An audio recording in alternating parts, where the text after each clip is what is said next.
Welcome to Fright. My name's Celia. And my name's Sook.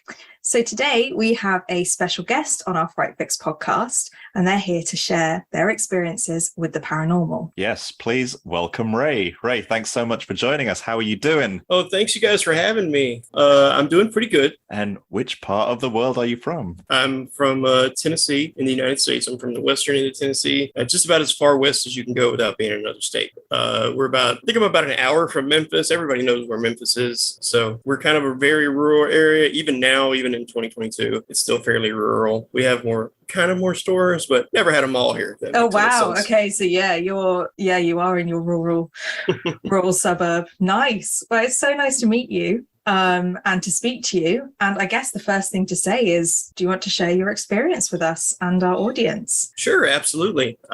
I've had a lot of weird things happen to me in my life, so I could pass them on. I made a list, so I'm going to go over them point by point for you. Okay, so like I said before, I was born in 1980, and this is a very rural town now, so you can imagine in 80 it was very small. We had a Walmart, but only barely, like a dime store, if you guys are familiar with like dime stores, things like that. So and that was, very few people kind of lived more like toward town. There's, if you've got money, you live toward town, right? So we lived outside of town.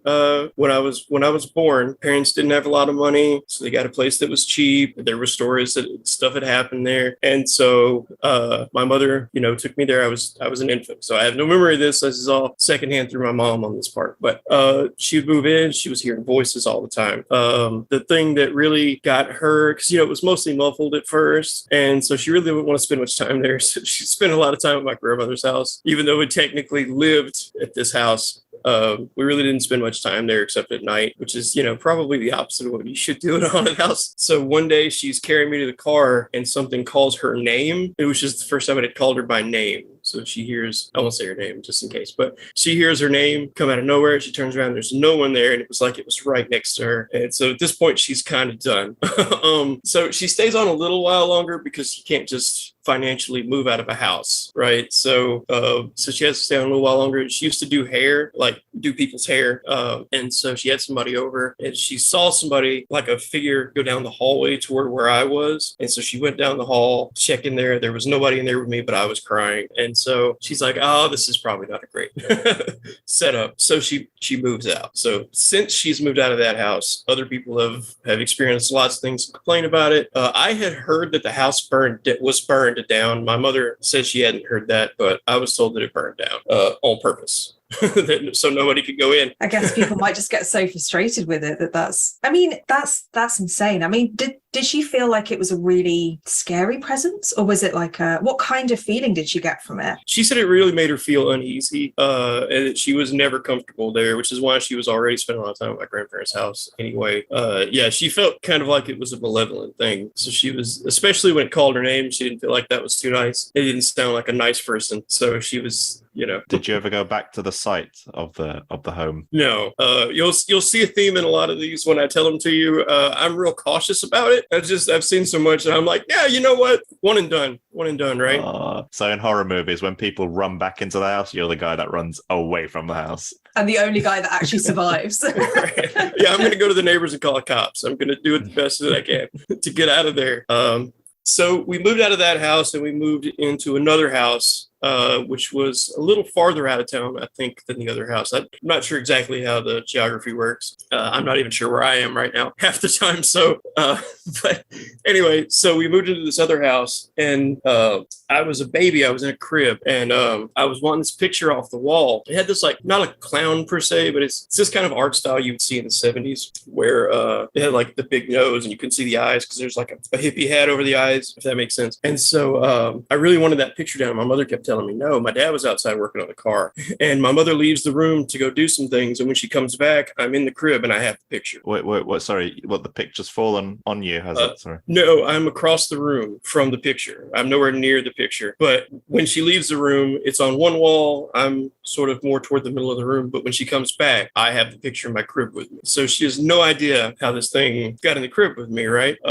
So was it a ghost that gave me the thing? I don't know. I don't know. Was I psychic and like pulled it to me. Pulled it. Yeah, and it was a kind of big. I mean, you see the posters behind me. I know that the listeners can't, but it was probably as long as probably like your elbow to your fingertip. Like it was about that tall and about 2/3 as wide. So I mean, it was kind of sizable. And I'm a toddler. Yeah, you're not going to be able to pull that off the wall. There's no way that I, 1, got out of the crib, 2, got it down from the wall, 3, carried it back into the crib, 4, got into the crib myself. Yeah, all while your mother left and came back in, I'm guessing, not that long of a time between. Yeah. So my mother goes outside and gets my dad, and she's like, "Hey, did you go in there and give him that painting?" And he's like, "I haven't even been in the house. I've been out here this whole time." So he's like, which painting are we talking about? What picture are we talking about? And so that was pretty weird. And I remember just vaguely as a kid seeing this on the wall and being afraid of it after that, but not, I was very young. So I mean, clowns generally are like terrifying.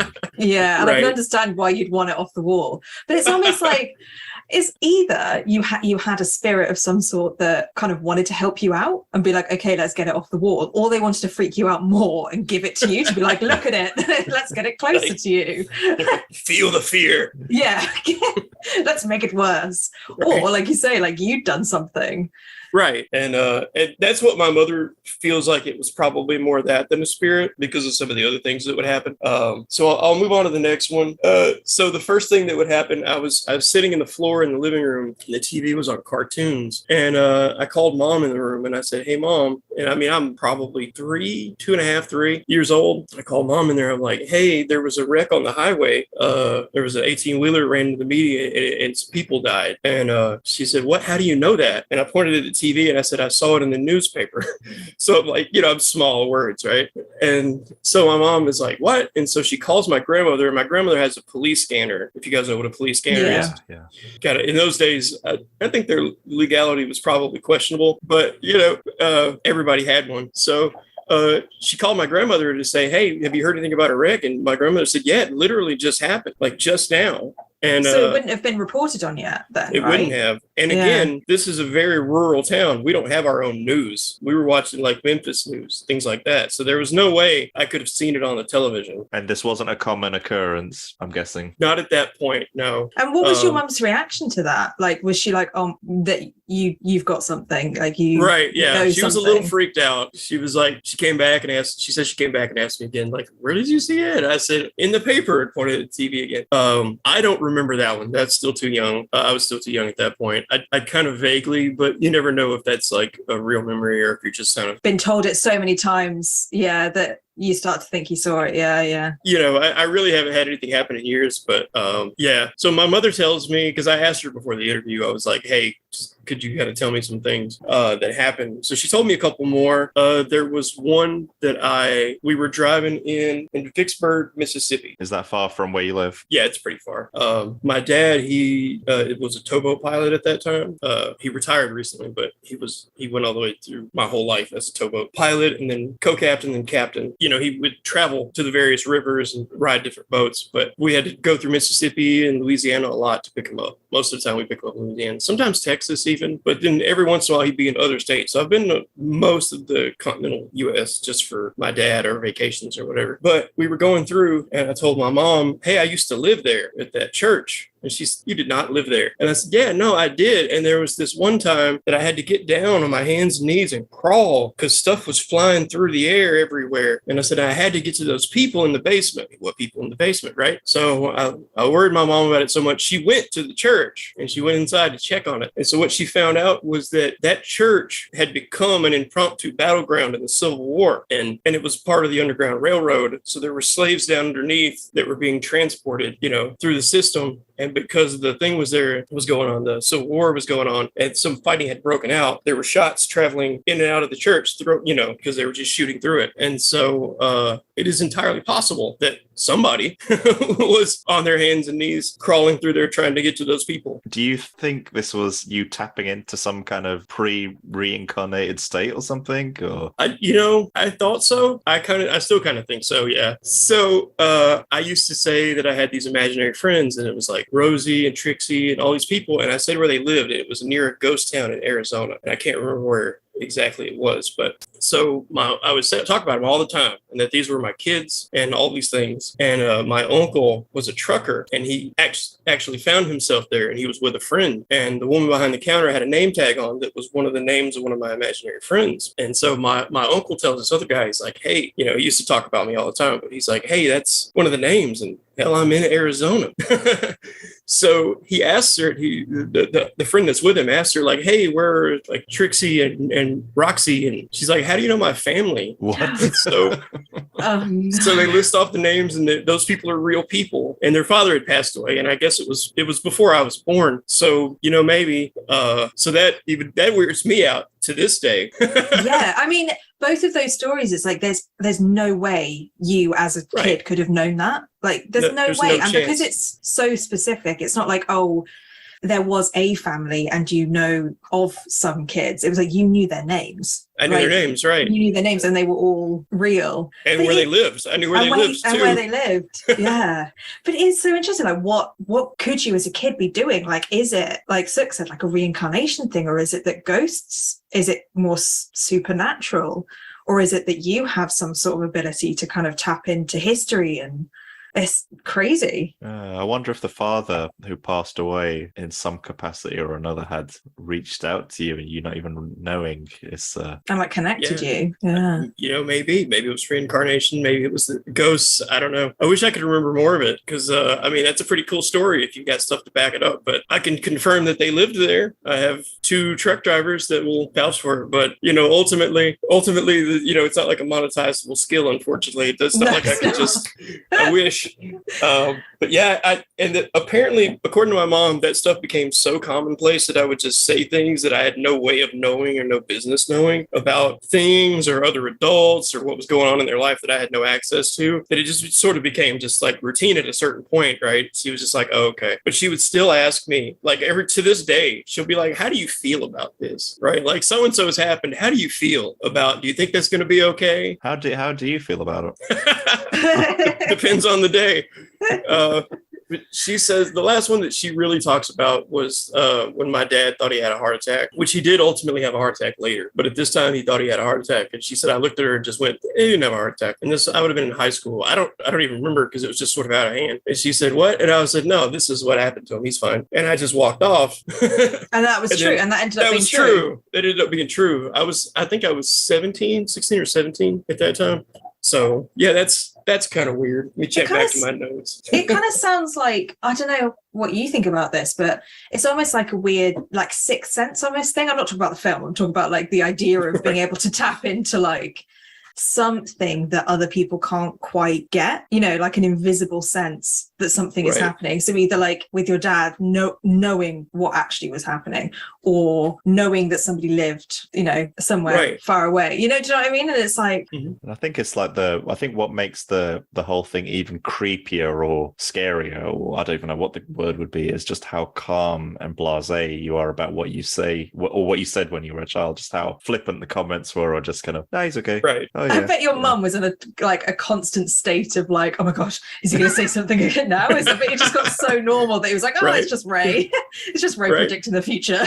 Right, it's just that again, so no biggie. There is one instance that I do know and do remember, and this happened. I was 28 or 27. It was somewhere in there. We were having a holiday lunch, dinner, supper, whatever. I can't remember if it was Christmas or what off the top of my head, but I went outside to take the trash out for my mom because we were eating at her house. And when I walked past my aunt's car, I glanced at it and I would have sworn that it was smashed in. The front end of that car was smashed in. And I was thinking in my brain, like, oh, well, she probably hit something, because I hadn't seen the front of the car recently. But when I looked back, the car was fine. She left that lunch, got on the highway, lost control of her car, and ran into a pole and smashed that car. And we had to go pick her up. And I looked at the front of that car and it looked exactly like that. And I told my dad, I'm freaking the hell out right now. That was pretty weird. And I told him, yeah, sorry if this is a bit too personal to ask or anything, but sure, because maybe listeners might be thinking, but had she been drinking that day as well? Or? No. Oh, really? Okay. No, at our family dinners, we never allowed alcohol at our houses. Which, so it's just a complete freak accident. Like, do you know what I mean? And right.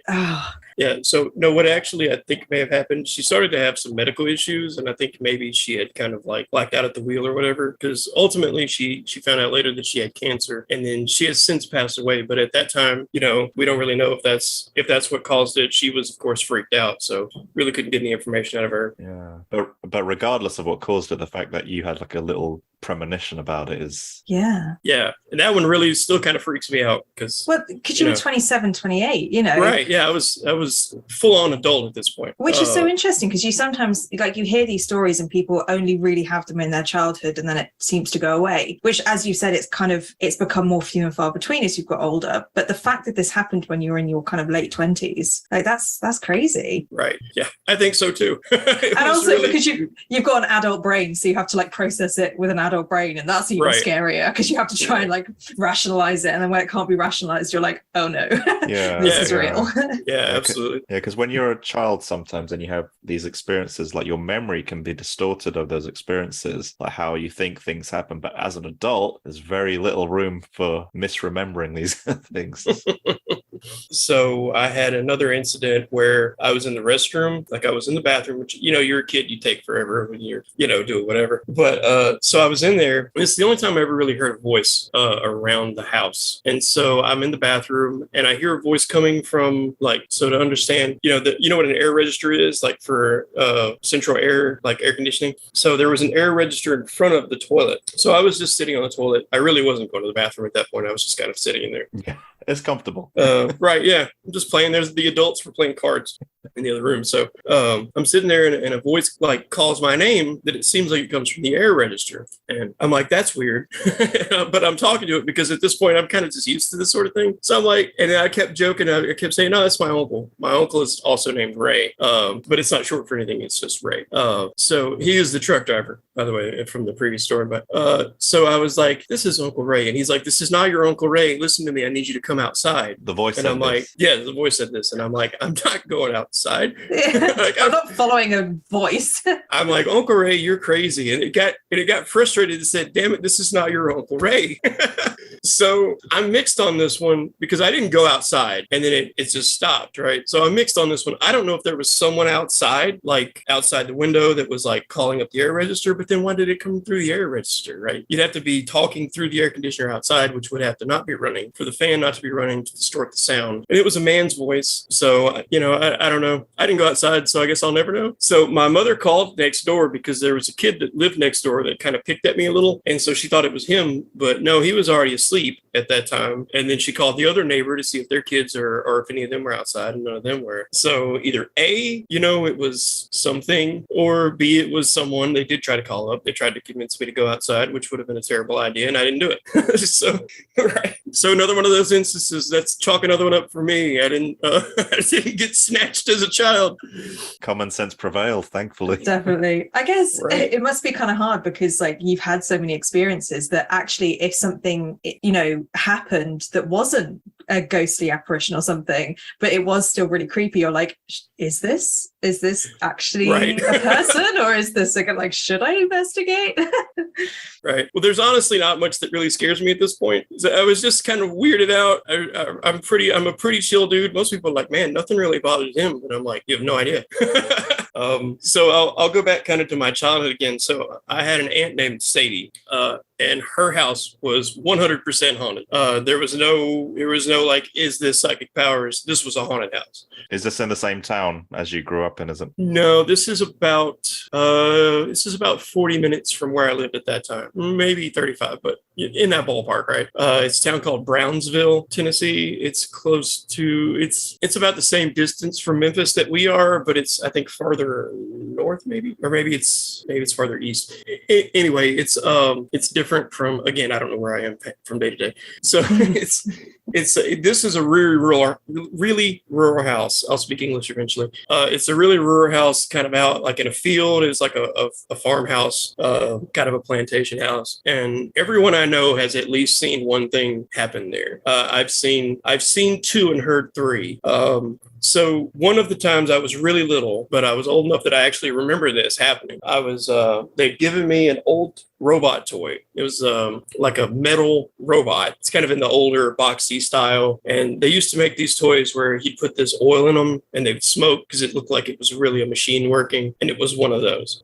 So I was playing with it in the kitchen floor or dining room floor, and all the adults were outside. And I look up down the hallway and I see a blanket fly out of a doorway, right? And then so I'm looking. I don't go down the hallway. Again, good decision making. I don't go down the hallway. So the blanket flies off, then a pillow, then a sheet. So I go outside to get the adults. I'm like, hey, somebody is throwing stuff in the hallway in the floor. And so they come in and they go in there and the bed is completely empty. All the stuff's in the hallway, the pillows, everything. Everything's off the bed. The bed is just mattresses. They've just taken it off and just chucked it in the hallway. There was no one in the house. Everyone that was there was either me, who was in the floor in the kitchen, dining area, same kind of space, or outside talking and like drinking tea and stuff. So did they think you did it? But I was too small and too young really to have taken all the sheets and blankets off. So they all knew it wasn't me. And people see stuff there all the time. So they didn't really say anything about it, being me. Everybody was like, oh, okay, well, it just happened. Because the doors there would open on their own all the time. You could sit at the table in the dining area, and every day at the same time, I think it was 5 o'clock in the afternoon, every day, and I've heard it myself, I heard it multiple times, you would hear a car drive up the driveway, stop, the doors open, someone get out, someone try to open the door, and that was it. So yeah, that would happen like clockwork every single day. 5 o'clock, I think it was 5. I don't want to lie to you, but I'm pretty confident it was 5 p.m. every day. You'd hear a car, they'd pull up the driveway, they'd get out, they'd walk up to come in the house, never show up. You look out there, you'd never see anybody. And I mean, I have been in the window watching because I was like, I'm going to see who this is this time, right? And never saw anybody. And how far was your closest neighbor to that particular property? Oh, God. So less than a mile, but not by much. Oh, so that's a fair distance. Way off, yeah. This is like in the middle of a field kind of a house, yeah. A big, long driveway. You had to drive for over a minute to get to the house. So a long distance. So there was no way that it was somebody else just down the street, pulling in. This is not even multiple close. People heard the same sound of the car. Yeah. Oh my goodness. And I guess it's because it's like 5 o'clock every day. It's like somebody coming home from work, isn't it? Like whoever it was, like driving up at the end of the day, like on a loop kind of thing. Yeah. Wow. Nobody ever really looked into the history of the house or like what that could have been. If I'm remembering correctly, Aunt Sadie really wasn't interested in finding out. She was just like, it's just the thing that happened. She was older. She was much older. When I was young, she passed away. I was still pretty young. But there was another incident, and it's the only time I've ever seen like someone, right?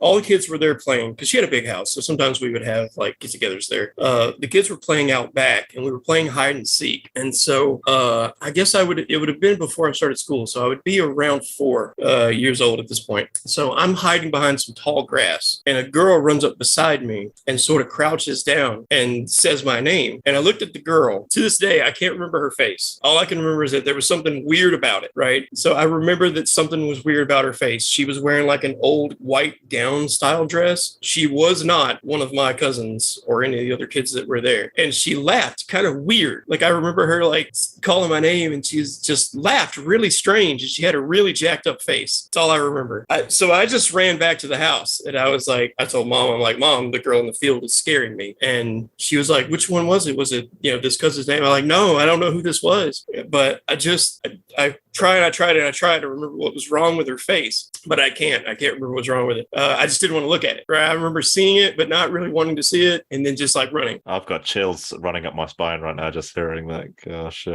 Maybe it's like your brain just being like, nope, I don't want to remember that. Like that's something that I don't want to remember. Oh. My fight or flight always goes for flight. Yeah, I'm so glad it does. Because the amount of stuff that you've seen and you've gone through, like I'm surprised you're so well adjusted though. Like all right.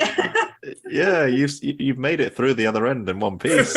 You're so chill about it. Like if I had the half the experiences you had, I'd be like, oh my god, I'm imploding. Again, in those days, there's not a lot of money going around, so like you couldn't just move, right? So you just have to kind of deal with your situation. And country folk tend to be just like, okay, you deal with the weather, you deal with the ghosts, I guess. Did it ever feel scary to you? Or was it really like, this is just it? Or were there any times where you're like, I am actually really scared? Okay, that one did scare me.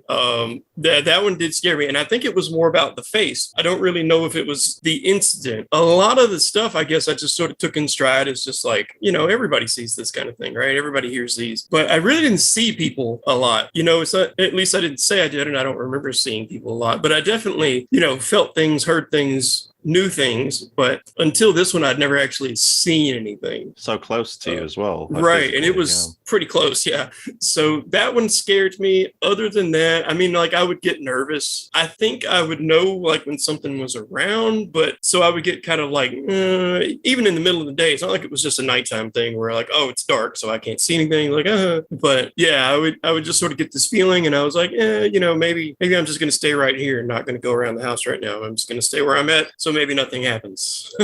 And do you still get those feelings now? Honestly, yeah, every now and then. It's pretty rare. Yeah. But now I'm kind of like, what am I going to do? Not go to work? Other than that, no. And I really don't, I'll be honest, I don't know that I believe in ghosts in so much as ghosts are just sort of like as if there's like echoes of things that happen, right? That just sort of echo and maybe people pick up on it. Because I really don't ever think that they could have hurt me per se. Okay, so you were never scared for your safety kind of thing. Right. But then, if I think about it, like how did that picture move off the wall? They could have hit me in the head with the picture, right? So, but I really don't think so. I think there'd be a lot more ghost related murders if ghosts could just kill you.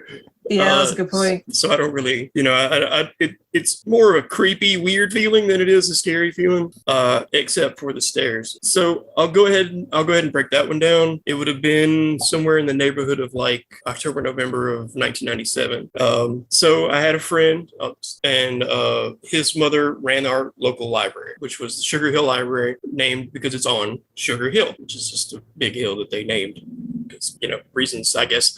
So his mother worked there. I was in the marching band with him, and his mother and my mother were friends, and we were somewhat friendly. So his mother would pick me up with him from school and take me to the library on days where my mother couldn't pick me up. And then she lived 2 doors down from our house. So when she would get off, she would just go home, and then I would walk from her house to my house because it wasn't that far. And so we would always sit in the children's room, and the children's room. So let me kind of give you an idea of the layout. So it's a big mansion, right? But it's not super huge. It's just a large house, really.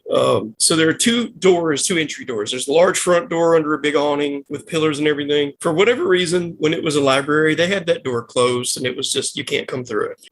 The other door on the side was the main entry. I guess it was to funnel people, because it sort of went around. So you would go in the side door, which was the same facing the road. You'd go in the side door, and then you would turn into the library. And there's a walking section with books and everything. So you're now like walking, if the door is here, you're walking parallel with the doors to go get things. So the children's room was beside the other door that you can't use, that you at that time couldn't use. So you would walk in the door you can't use, and it's on your right. So, it had all the kids' toys, like the building blocks and all this stuff about children reading and everything painted on the walls. So we would go back there, drop our books off, and sort of like hang out or play cards or whatever. We were playing Magic the Gathering at that time. So we might play Magic the Gathering or just whatever. I'm a nerd, so I might just go get a book. So one day he was sick and he didn't come. But his mother still picked me up for my mom. And so I'm there by myself. By myself. She's in her office on the other end of the library. And so I'm sitting in the room. I go in and I'm like, oh, I'm going to go get a book. So I go and I get a book and I come back and I'm trying to read the book. And I hear a noise upstairs. And the way I kind of describe it is like when you pull wrapping paper off of the roll, like when it's out, and it kind of shakes, that noise. It sounded kind of like that. So I just thought something fell, right? I had no reason to think anything else. And I knew that they stored stuff upstairs. I didn't really know what. So I'm like, okay, well, something probably fell. We're not really supposed to go upstairs, but I'm here. And the nice lady that's driving me home every day, I'll go up there and see what it is. And worst case, I get to the top of the stairs. I look, I see what fell. I go back and I tell her, okay? So I get climbing the stairs. And as I got about midway up the stairs, it's just this intense feeling of like hate hit me. Like somebody at the top of the stairs wanted me dead, right? Like it's really like, I don't know that I'd ever felt that much rage pointed at me. But I've had people mad at me and it felt like that, like dialed way up to an 11, right? So I climbed the stairs for a couple more steps and I'm like, you know what? I've had enough. I know kind of what this might be. I'm just going to go. So I turn around and I go back to the bottom of the stairs and I feel fine, right? So I'm like, maybe it was in my head, but I look back at the top of the steps. Now I don't see anything, but that feeling hits me again. And I'm like, you know what? Never mind. Yeah. In good Ray fashion, you're just like, nope. Yeah. So I direct my gaze away, like back to the floor. I go back to the children's room to read my book, but I can't read at this point because I'm like, what the hell is up the stairs, right? And so that feeling to this day, I know exactly how it felt. Like I will never forget that. That was the most intense thing I've ever felt like at me. And so from that moment on, I didn't put my books in the children's room. I wouldn't go. Like every time she picked me up, and I mean, it was my senior year anyway. I just didn't have a car. So so every day she'd come get me for the rest of that marching band cycle. And I just, I would just sit out the main part of the library where the tables were and read books. And I just wasn't going back to those stairs if I could help it. And so you skip way ahead to, I think it was like 2013. So I've been at my job for a long time. I'm at that time in the shipping department. And there's things with international shipments that they require the Chamber of Commerce has a special stamp and a crimp that they have to put on the documentation for it to clear. Specifically at that time, I think it was just Germany really required them, which is more information than you really needed. But anyway, so I have to go to the Chamber of Commerce and I don't know where that is. So I ask them and they're like, yeah, you know where it is. It's the old Sugar Hill Library. And I'm like, I don't want to go to Sugar Hill Library. So, because after I graduated, I'm done with the Sugar Hill Library, right? I'm never going to those stairs again. So I go to the Sugar Hill Library because I have to, right? It's my job. It's this or find a new job, right? So I go to the door that I know is the entrance as from when I was a kid going there. And it's not that entrance. It's the main entrance right next to the stairs, right next to the children's room. So for reference, it's like if you walk in the door, children's room to the right at an angle, it's those stairs going up. Right. Then I'm going to see those stairs. So I go in, everything's pretty much cool. So they take me into what used to be the children's room. I'm incredibly familiar with this room. Like I've been here.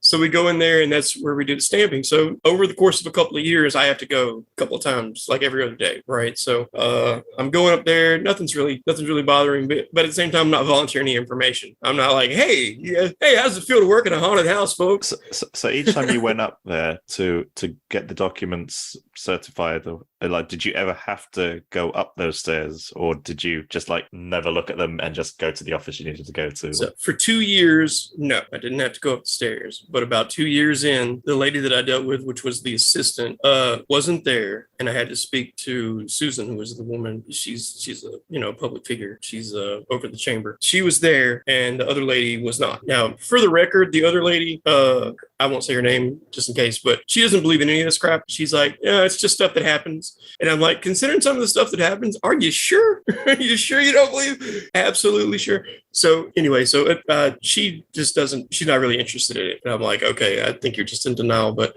the other lady, Susan, she calls me upstairs. I'm like, oh man, I haven't been up the stairs in all these years. I really don't want to go up the stairs. So I go up these stairs slower than any human has ever ascended stairs in their life. And I'm like, I don't really feel anything. So I'm like, okay, everything's cool. So I go up there and I sit, and Susan's doing some paperwork, and she asked me if I could wait a minute because she needed to sign all that stuff before she could do my document. So I'm just sitting there waiting, and I'm like, you know what, screw it. So I decided to ask her, and I'm like, hey, just out of curiosity, this is going to sound really weird, but has anything weird happen here? And she completely stopped signing papers. And she's like, what do you mean? And I was like, at this point, I'm a little So I'm like, well, here's what happened when I was in high school, when this was Sugar Hill Library. And I tell her, and she's like, Ray, there's tons of stuff that happens here. And I was like, oh my God. She said, do you see that tricycle in the floor over there? And I was like, yeah, because it's basically also like a museum, sort of. So they have stuff that now that it's the Chamber of Commerce, they have stuff around that relates to the history of our county. So they have military uniforms from people who were, way back in the day, in the Civil War, things like that. They have just stuff kind of around. And one of these things is an old toy tricycle, and they have it upstairs. And she says, sometimes, especially at night, this tricycle will just roll around It'll just roll around the floor. And she said, I walked in one time and it was rolling around and it just rolled right up to me. And Raymond, I tell you, I almost jumped out of my pants and ran down and got out of this building.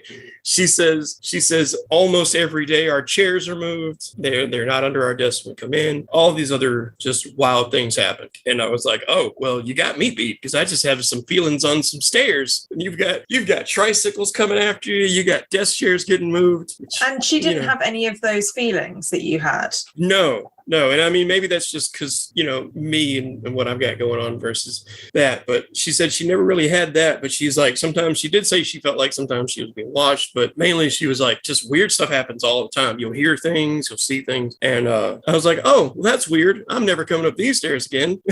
So I leave that day. And to this day, never been back upstairs at that place. Never been back upstairs. So I come back later and I'm talking to the assistant lady and she's like, hey, Susan wants to talk to you.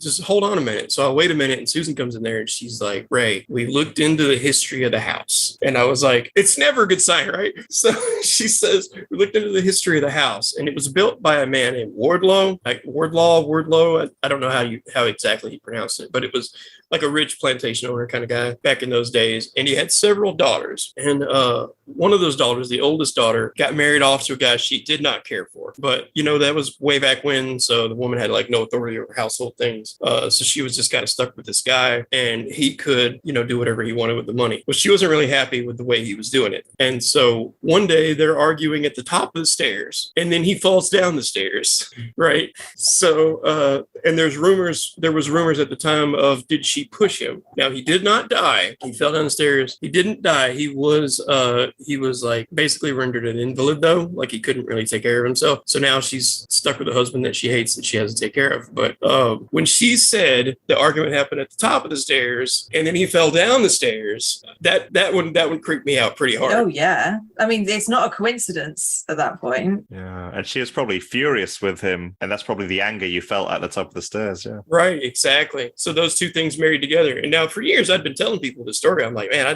just really don't feel comfortable at the Sugarhill Library. Like I'd tell people about the stairs, but I never told anybody there until Susan. Susan looked into it. Now, since then, she's had tons of things happen. But there was one incident that was superiorly creepy that she was there. She was doing a function for the county and she had forgotten something. She had to go back and get it. But she knows it's a big creepy building. So she doesn't want to go alone. So she invites this guy, Al, who was with the fire department, and he goes back to the place with her. And so Al is not scared of anything. He's a firefighter, right? He's got to run into a building and almost die half the time. So he's not concerned about anything. So they go in there and she tells him, she's like, man, I really appreciate you coming with me because if I had to come in here alone with these ghosts, because they got there and the power's out, right? There's no lights. They're in there with flashlights trying to find stuff, right? I mean, this is the end of the horror movie where either you make it or you don't, right?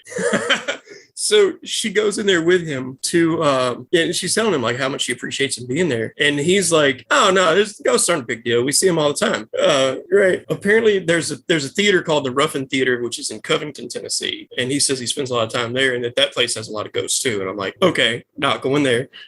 So he's in there and he's like, hey, ghosts, if there's any ghosts in here that want to talk to us, like, now's the time. And she said it got really quiet and she's like, you son of a... Yeah. and they're sitting there for a minute and they're like, okay. And again, just like a horror movie, it's like, hello. And they're done. She's done. She runs down the stairs in the dark. Says hello. Hello. Right. Oh, dear. It's a little girl's voice that says hello. And so she runs out. And now Al thinks it's hilarious, apparently. How? Oh, God. But he heard the hello himself and he thinks it's hilarious. He did, yes. Yeah, he's got me beat. I'd pass. But yeah, they both heard it. They both ran down and she gave him a, what we call here a dog cussing. Yeah, stern talking to. Right. A very firm, shouldn't have done that.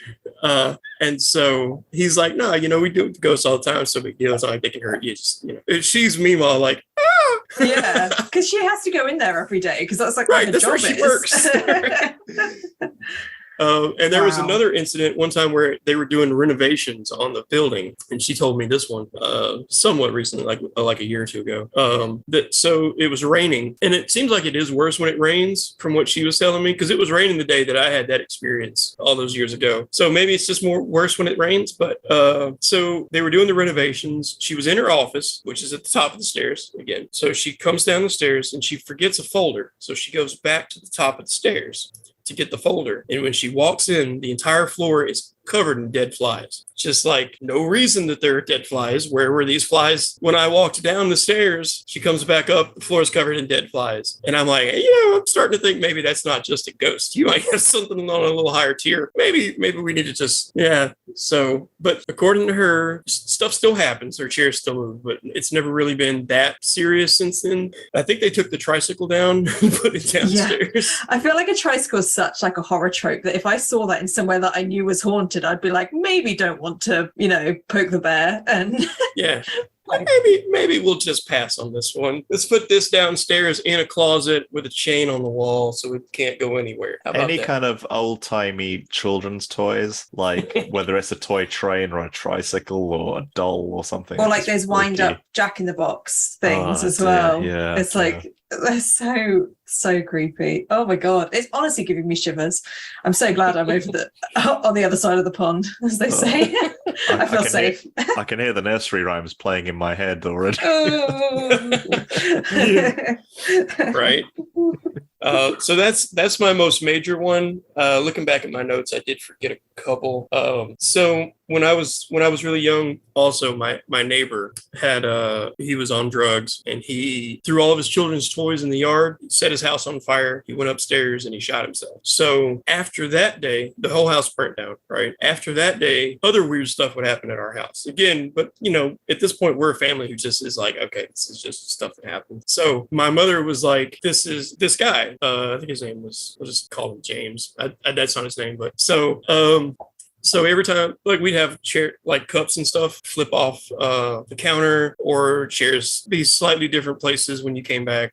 Things, just small things. But there was an incident where like a cup flipped off and broke in the floor, and my mother, I guess, got mad about it, and she was like, "Hey, quit it! It's never happened again." Oh, maybe just needed a stern talking to. She called him by name and was like, "Hey, quit it! You're breaking my stuff." It's just like, stop. The only other potential incident that might have been him is I had some friends over. I would have been 10, I think, at this.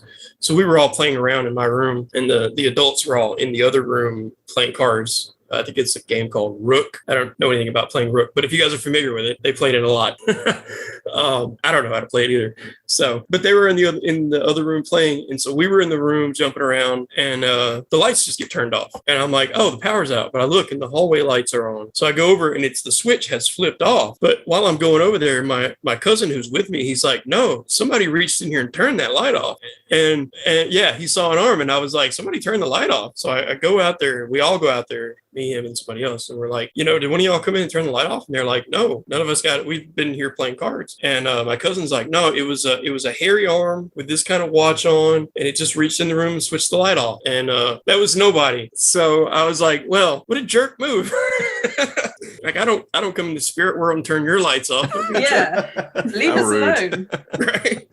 What a jackass. Oh, I did miss one. So my aunt, my uncle Ray that I talked about before, he had his wife. He and his wife were living with us. And so they knew that weird stuff happened around me all the time. So they were just sort of like, for the most part, they were like, oh, he says weird stuff you shouldn't know when stuff happens, but yeah, it's fine. So one time I leave the room, I'm playing with my Aunt Cindy, and we're playing with toys. And I can't remember what these toys were called, but it's, we used to have those like simple robot toys, like plastic. This one was from a specific, like an anime that was brought over to America. It was one of the Getter series. I don't know if you guys know about anime at all, but I think it's like Getter Dragon or whatever. But at that time, I didn't know. It was a cool robot, right? But it had like a devil head. It looked kind of like a devil head, because that's one of the things about that art style for that show. And my aunt, now I wasn't in here for this, okay? So this is secondhand, but my aunt swears that the robot, like while she was picking up my toys, touched her leg and said her name, and then the lights went out. So I can confirm that the lights went out. I can't confirm the robot because I wasn't there, but she swears, and I had to take that robot outside. She would not stay in the house. She would not stay in the house with that robot in there. She swears that it touched her leg, and she's like, he's got to get that damn devil toy out of here. It looks like a devil, and it talks like the devil, and it knows my name. I think if something knew your name, like with your mum as well, that would be super freaky. That'd be so scary. Right. Yeah. I've just got this image of the robot's head just slowly turning towards her. Yeah. So turning backwards on itself. Yeah. So yeah, that is the last one on my list. We can check them all off. That's every weird thing that's happened to me that I remembered and clocked. I'm sure there are more, but I just don't know. Oh, wow. You've had so many experiences. Yeah, it's been quite a lot. Yeah. Sometimes, like with, I think one of the mistakes some horror movies make is they try to go too big with their scares and too kind of elaborate, and but there's a simplicity about what you've told us where it's just simple little things that can be terrifying. It's insane. So scary. Yeah, it doesn't take much. It can be really subtle. I don't know if you guys have ever seen a movie called The Night Flyer, which is like an adaptation of a Stephen King short film. No. But toward the end of The Night Flyer, there's like this sort of like dream sequence kind of thing. And these people are like vampires, but not. But everything's sort of like out in black and white, but their eyes are kind of like cat eyes, kind of. But otherwise, they look normal. Yeah. And just having changed those eyes, that's a super freaky scene. It doesn't take much. It doesn't take a big swing, It's just changing the eyes on all the people to look unnatural was enough to be creepy. It doesn't take much to be scary. It just has to be weird enough, right? Yeah, it just has to be slightly uncanny, like a little bit off, and then it really gets you. And I think the other thing about some of the stories you said is like when it matches up with reality, when you have those aha moments where you're like, right, this is who these people are, and this actually happened like at the top of the stairs, that's when it's really creepy as well, because it all starts to like make sense almost. Yeah. And like, yeah. The stair one is especially like, it's, you can back it up. You can go back and look at that happened. Everybody who has known me that I told the story prior to that happened knows that I didn't know that before I was telling the story. I didn't know anything about the history of Sugar Hill. So and I'm like, okay, again with the lady that works at the chamber that doesn't believe them, I'm like, yeah, but like there's suddenly dead flies all over your floor though. Like, yeah, like that's really, you can see that, there's they actually blow in things through a window. What would make a really cool show on Discovery or something is if we send you to homes or buildings that we know are haunted, and you tell us your feeling, and we'll see if they match up with the history of the home or something. The tricky part to that would be convincing me to go into a place that I knew was haunted. Because you're far too intelligent to actually go into places that are haunted. If I wasn't, I've seen enough horror movies to know the difference too. So.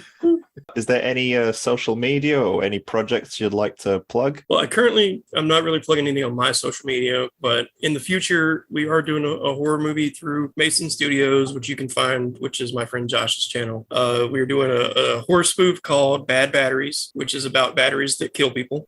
Or as I've been saying it, they're about batteries that are in fact bad. And so you can kind of watch for that one. That'll eventually be on his channel. And he's got a lot of fan films and things on there. He's had a lot of success with that. Yeah, to kind of watch out for it, because we've got that one. We got a couple more that are not horror films that I've been kind of working on screenwriting for him. And I'm trying out screenwriting myself as kind of a hobby. So if I have any other projects, I'll let you know. But definitely do. Excellent, Ray. Thank you so much for your time. Guys, check out, keep an eye out for Ray's movies on, was it Mason's Films? Was it? Mason Studios, yeah. Mason Studios, sorry. Yeah. And if you like this episode, please click on like. If you have any questions for Ray, please drop them in the comments, because this episode will be on YouTube. And don't forget to subscribe. Bye.